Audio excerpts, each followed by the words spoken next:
Lights, sound, Rolling. camera, action. Hello everybody and welcome to this brand new vlog where I hope to cover the entertainment scene from movies new and old to theatre, which is obviously more geography bound, to shows streaming on TV, and hey, I may even cover mud wrestling if it's entertaining enough. The trailers of the old biblical epics used to say, "The motion picture that took years in the making." Well, this vlog took years in the procrastinating, but it's finally here and I'm really glad to be here. There's only one item on my show today, and that's a fine theatrical event, Peter Shaffer's Amadeus, that's currently playing at the Peter Theatre in a sprawling leisure complex called Montecasino that's situated in the northern suburbs of the city of Johannesburg, which is right here in this failed state at the tip of Africa. If you're watching this vlog from another country, you may choose to skip the episode entirely because obviously you can't attend the performance. Although if you're interested in theatre in general or Peter Shaffer's Amadeus, you might want to stick around and just listen to the insights that these two actors from the show have to offer. Between their matinee and evening performances, I caught up with Adain Scott, the producer and headline performer of this production, who takes the role of Antonio Salieri, and Adain Scott, who appears alongside him as Wolfgang Amadeus Mozart. Adain Scott has been in 21 plays and directed at least 13, although he's probably best known as a stand-up comedian whose 25 plus shows have always had a certain theatrical quality to them, and if I run through any more of his credits I'll probably bore you, unless you're Adain himself, of course. At first, the thought of casting an actor who's primarily known as a stand-up comedian in such a dramatic role seems outrageous. But there's a lot of black comedy in the play, which you attack with obvious and playful relish, and there are still parts which are downright dark. Yeah, it's interesting, of course, because I hear from lots of audience members, both here and in Cape Town, "Oh, but you're a stand-up, you're a stand-up." I would argue that my first port of call was live entertainment, and I studied as an actor all those years ago. So it's storytelling in its pure form, whether it's through comedy or through dark, themes or what have you. And then, yes, I've become known to most audiences as a stand-up, but I love storytelling, and this is one of the great scripts. So, as you said, and I'm very grateful to hear that, I do think there's so many beautiful elements in this production that I can relate to as a stand-up as well. The comedy and the juxtaposition and even the incongruity of some of the text. It's beautiful. But really, as an actor, I would like to believe that I'm able to tell a story as well as any other actor. Are there other actors who could do this better? No doubt. But right now, I'm the one who's choosing to bring it and to put a company together. So I'm very proud of it.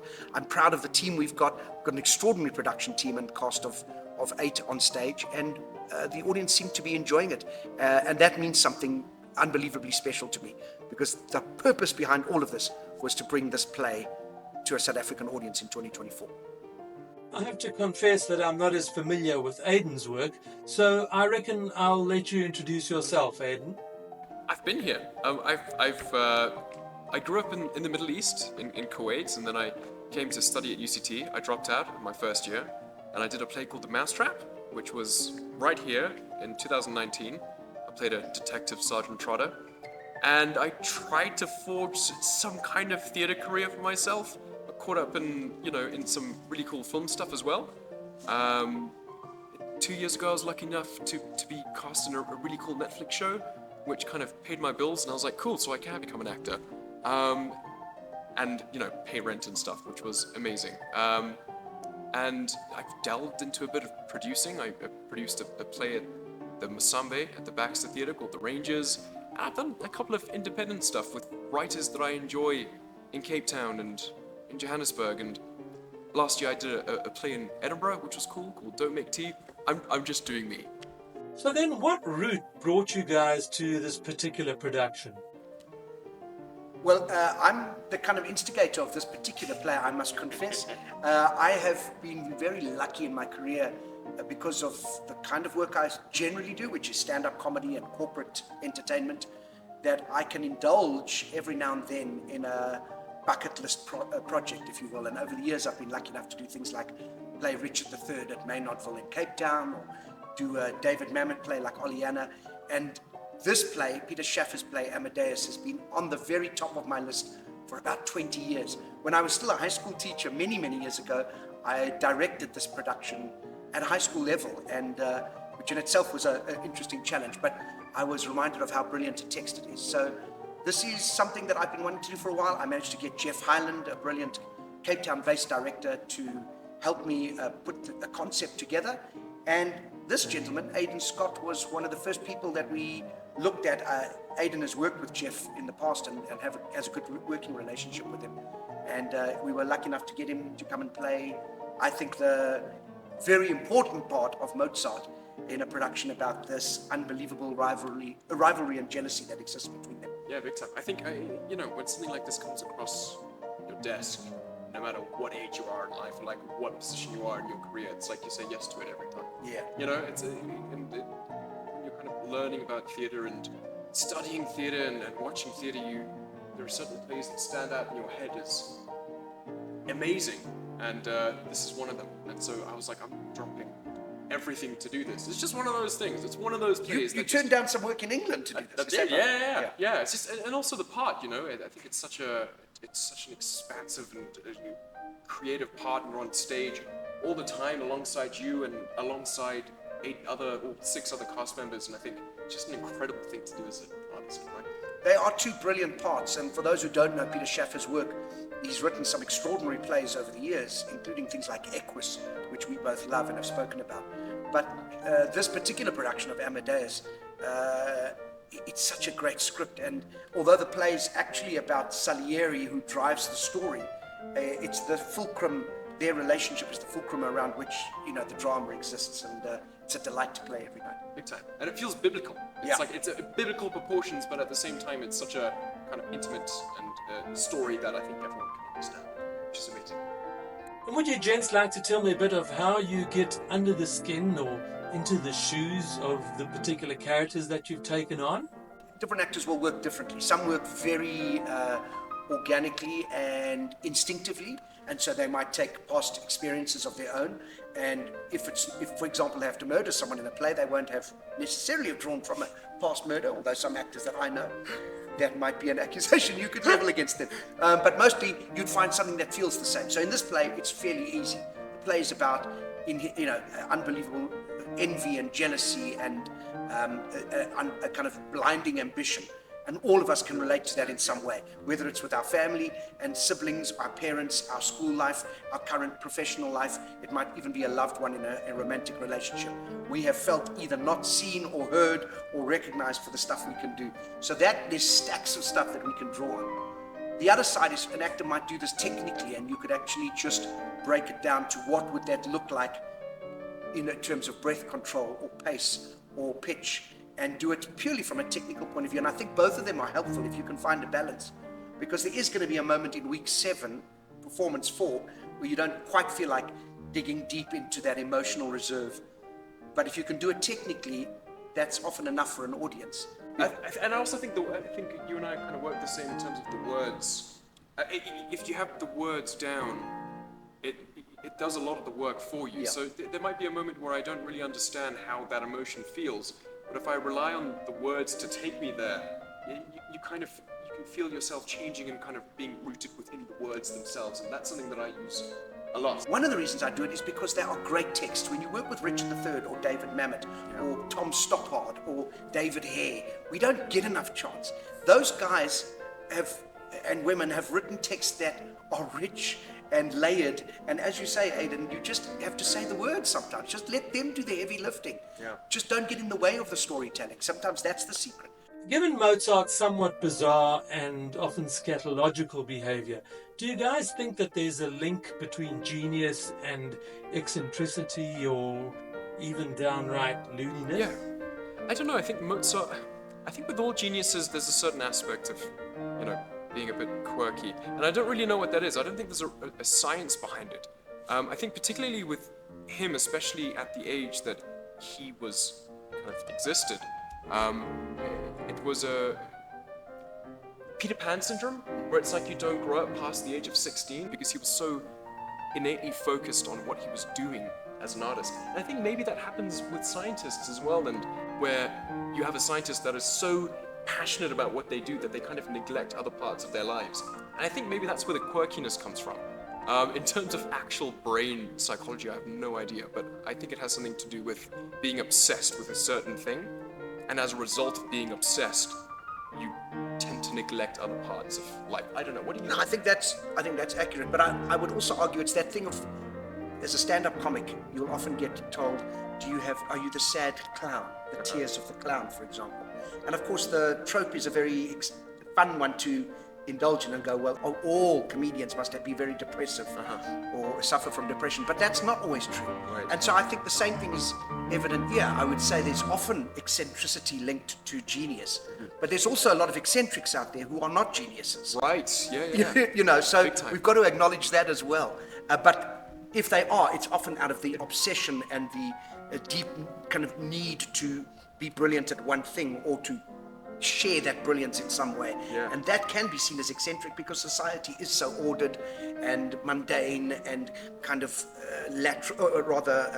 binary thinking or, you know. That's a fair point, yeah, I agree. And I guess sometimes you'll meet a genius that's completely normal, and you're like, oh my gosh, I'm meeting this person, and And all of then a that sudden itself it's like, is eccentric. they're totally normal. And Yeah, you're like, oh, okay. yeah. I'm curious to know what you guys would like to say. If Peter Shaffer, the playwright obviously of Amadeus, were to walk onto the stage today, are there any things that you'd like to tell him about the production? Perhaps ask him about the production if there's something that's troubling you? Wow, that's a good question. That's a very good question. Listen, the first thing I'd say to him is what an incredible play, and it's one of my favorites. It's a story that, I keep saying this to audience members when I talk to them after the show. Isn't it amazing that this was written in 1979 and it feels like it could be written last week? Honestly, there's nothing dated about it. The story is so, and we always hear this, it's so wanky, it's universal and it's relevant today, but because it's just basically about two guys who posture a little bit and kind of, you know, peacock around each other, and then it kind of gets nasty. And what's interesting for any audience, I think, is when somebody says they think a nasty thought, because we all do. Let's be honest, we all have kind of vile thoughts at times, but mostly because of society and our good natures, we manage to suppress them and move on. But when you finally get to a point where you go, stuff it, I'm going to go to the next level and act on it. What happens? And as an audience, there's nothing more delicious than going, he's doing the thing I would love to do. It's why we love Succession. It's why we love all the baddies. It's why Richard III is one of the great Shakespeare parts. Because we would watch him and we go, there's a moment always in Shakespeare, and certainly with Richard III, halfway in the second act, where you suddenly realize, oh, I'm complicit. I've been laughing and cheering this on. Yeah. How dare I, you know? And I think there's even that for both these characters, because both of them have delightfully charming sides, and we feel for Mozart at times, but we also look at him and go, God, he's a prick. He's a real obnoxious doers. And the same with you. And then, of course, you know, Salieri, you go, well, you understand this man. You can see how, and then also you go, wow, what pushed you over the edge? So that's something I would say to a Peter Shaffer, the genius is in his writing. I don't know if you have any. We spent a lot of time, Jeff Hyland and I, with the text and working with it, and so I feel like I've had probably more time than the rest of the company, just analyzing and playing and in discussion with Jeff and other people around the text. But I don't feel like there's anything that's unclear. There were moments where I thought in the first version he wrote of this play, where he kind of got caught up in telling Mozart's story. In other words, in quite a factual way. There's lots of little text that doesn't exist now in the more modern version, where we found out about all the operas he wrote and the things he did. It almost became like a Wikipedia entry, a timeline. And I thought, oh, that's interesting, because he's like got caught up in Mozart's timeline, when really this isn't about the history. This is about the personal relationship between the two.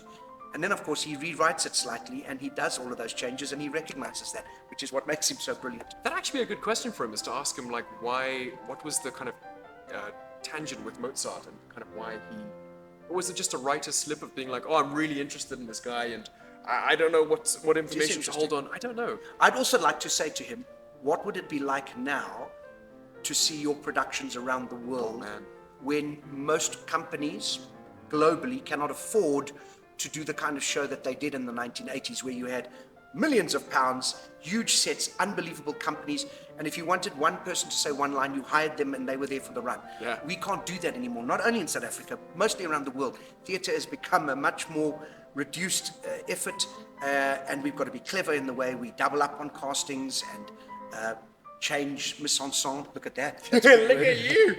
All of that stuff. I'd love to know what his attitude to that would be now.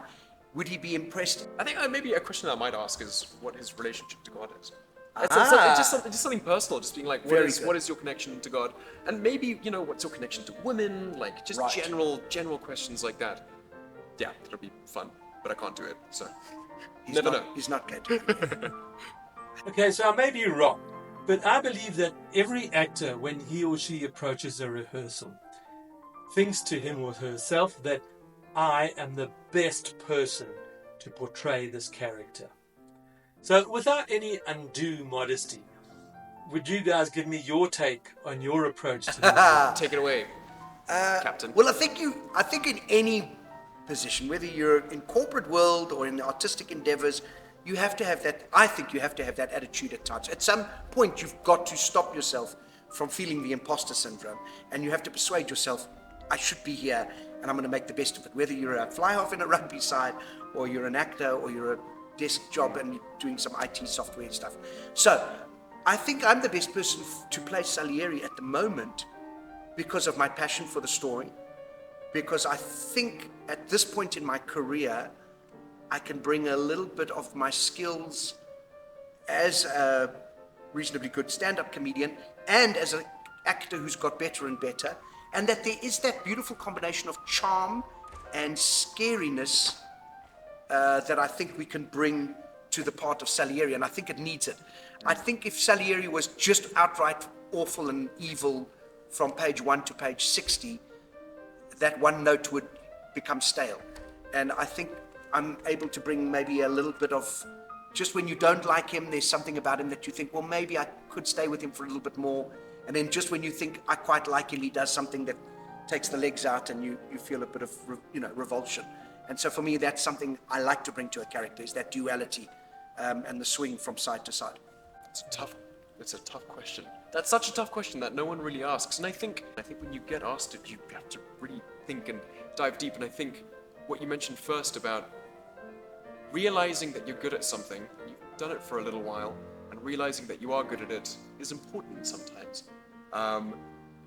It's an important thing to have, and it gives you confidence into going into a room and trying to, work and do what you want to do and work and have fun and do it for the rest of your life. But there also comes a time where you become a bit obnoxious and you're like, I'm really good for this part. Just watch, I'm getting a call back. Just watch, I'm booking the part. And you don't get it. And then you see the person who did get it and you're like, I see why you got it. And it's much larger than me. It's how does this person fit into this part and then into the entire production as a whole. It's not, it's not always about me. It's not always about whoever.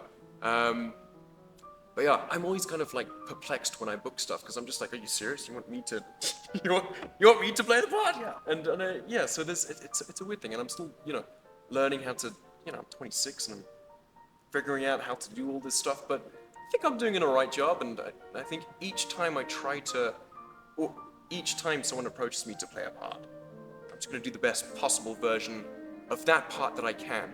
But then also the most authentic part, or the most authentic read on that character that I can. Because if I'm trying to be something else that isn't me, well then it's a missed opportunity because you're not seeing who I am in this part. You're seeing me trying to be who I think you want me to be. And so that's also something that I think you learn as an actor, maybe. Yeah. Early on in my career, I was looking around at, in the world of stand-up, people who were achieving unbelievable success, and it felt to me, by not doing half the work that I was doing. Or in the world of acting, going, how did that person get that role? And then the next role and the next role, and yet I'm going to the same. I know I'm not bad, but what are they not seeing in me that they're seeing in these people? And so that envy is part of our industry. It's built into it. How we deal with it is, of course, what defines you ultimately as a performer and probably as a person in your life. And when we're younger, it can sit in your head for hours, days, weeks, months, years. and drive you dilly. As you get older, I'm now 50. I think most people who have, as we get older, we kind of realize there's a lot we can let go. And maybe it's only helped because I've achieved some stuff, but I can now go, and certainly also being a director and casting stuff, when I sit on the other side, I can now realize what people are looking for. And it's got nothing to do whether you're good or bad. It's got to do with a combination of looks or voice or money, or there's so many factors that come in. And so now when I say to an actor, just do you at the best you can, and then let the things fall where they fall, because actually it's out of your hands. And I now go into auditions with that as a bit of knowledge, and it helps. But that envy is something I can relate to, and I know what it feels like. I think all of us As do I, yeah, big time. So for me, it's an easy hook, but the part is so beautifully written. And the other thing about this part is, here is a man who is so obsessed with being the best, realizes he will never be the best, but can speak poetically and so completely brilliantly about that experience. And that's something it's the words, it comes down to the words in the text again. To be able to say those words, I mean, that's the reason we do a lot of this live performance. I found the set to be very unconventional, perhaps even revolutionary. So conceptually, Jeff Hyland and I had a good long discussion about what would serve the smaller budget that we have. We've got 8 cast members. So for example, no one would leave the stage. We're not going to have items that look period specific. It's just too expensive, and to find it these days is very difficult. So we've got to be clever about it. And between Jeff and Nadine Minnar, who constructed and helped design the set, we've come up with a multi-layered, multi-purpose set, but it's also got this unbelievable clean and open feel. So for example, the piano, you can see right through the piano, the piano forte. The table is there, the chairs are beautifully positioned. The chairs can become a whole lot of other things within the production. It's multifunctioning. And that in itself lends itself to the concept of storytelling, moving at a pace, filmic interactions and overlapping of scenes.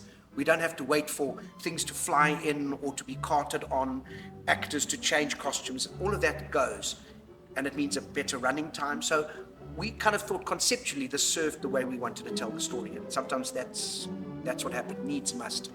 But also being on stage, with all that being said, it also feels like it feels like it adds to the story. It feels like it doesn't feel minimal. It doesn't feel like it's taking away from the experience. In fact, it feels like it's adding to the entire experience, which is it's interesting that you can take away money and budget, but then you're adding so much value with just different ways of doing things, and it feels like an expensive set, if that makes sense. No, absolutely. It's very cool to do.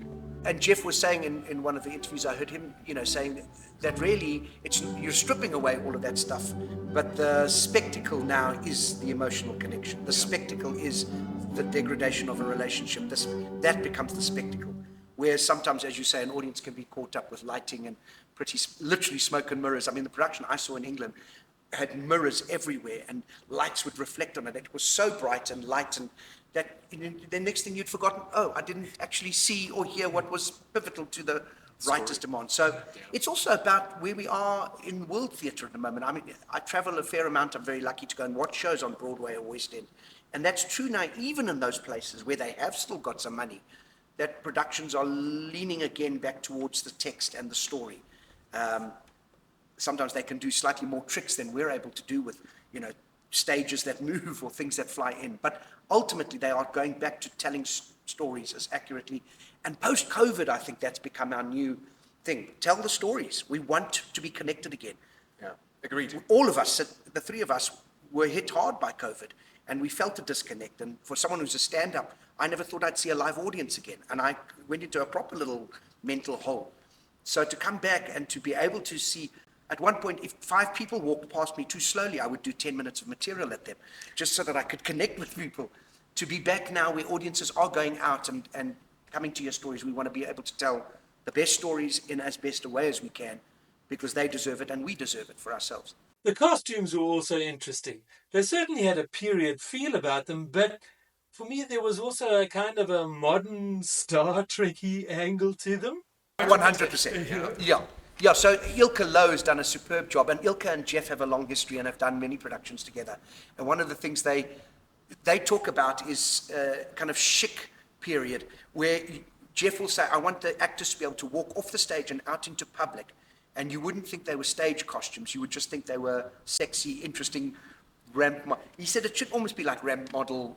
And I think they've achieved that, you know. Feels like that, definitely. It's a combination of punk and a bit of jeans and modern, and then, of course, the period silhouette. The silhouette seems very much from the time period, but actually when you're watching it, it's got something else. And that, again, takes an audience in and out of, this isn't happening. Yes, the story's happening in 1823, but actually, by the look of it, it could be happening in 2024. Right now, yeah. Okay, so Mr. Joburg is sitting in front of the telly this evening, scrolling through Netflix and scratching his bits. What would you gents like to tell him by way of persuading him to throw on his jeans and T-shirt and come out to witness this show? That's not a hard thing to do. You know, we've had 4 years of watching everything that is anything that can be streamed onto any screen that is available to us. We've done that, and we've done it very well. I know I have, and I know you have.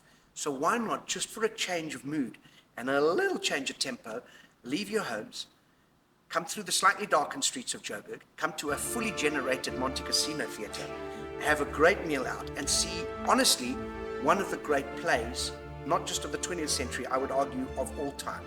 And not only that, I would argue that perhaps this is the last time we might get a chance to see a play like this.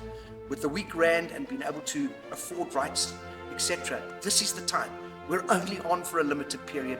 It's a great night out. If you're into the music of Mozart or into any great theatre, or you like some of the actors on stage, you might have seen us in other work, those are all good reasons. But even if none of those are true, I can absolutely promise you, you will not leave here after 2 hours and go, that was a wasted effort. And with the cabling issues at the moment in and around off the coast of Africa, you're not going to be able to get onto Netflix anyway. So you might as well come to the theatre.